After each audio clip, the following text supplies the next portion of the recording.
இஸ்லாமிய சமுதாயமே, அல்லாஹு ஜல்ல ஷானஹு தஆலா ஷரீஅத்தினுடைய சட்டத்தில் சில காரியங்களை ஹராமாக, சில காரியங்களை ஹலாலாக அல்லாஹ் ஆக்கி தந்திருக்கிறார்.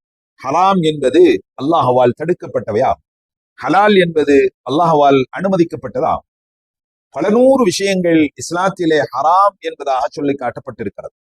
இஸ்லாத்திலே பல நூறு விஷயங்கள் ஹலால் என்பதாக சொல்லி காட்டிருக்கிறது.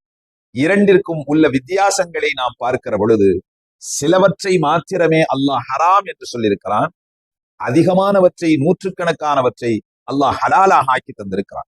காசுவனங்கள் சம்பாதிப்பதாக இருந்தாலும், நம்முடைய செயல்பாடுகளாக இருந்தாலும், அவற்றிலே ஹலால் என்பது அல்லாஹு ஜல்ல ஷானஹு தஆலா அதிகமாக்கி தந்திருக்கிறான். ஹராம் என்பதை அல்லாஹு தஆலா மிக குறைவான விஷயங்களே ஹராம் என்று சொல்கிறான்.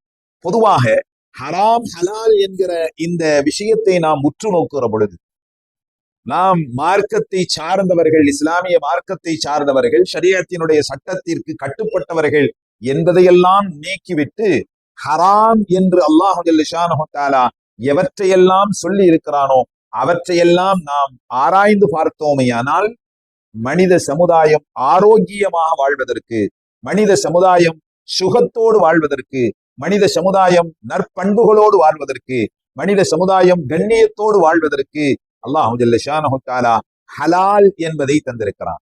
எனவே ஹராம் ஹலால் என்பது மார்க்கத்தை நகர்த்தி வைத்துவிட்டு, ஷரீஅத்தை நகர்த்தி வைத்துவிட்டு ஹராம் ஹலால் என்பதை நாம் பார்ப்போமேயானால், ஹலால் என்பது மனிதனுக்கு ஆரோக்கியத்தை தரக்கூடியது, ஹராம் என்பது மனிதனுக்கு ஆரோக்கியத்தை கெடுக்கக்கூடியது.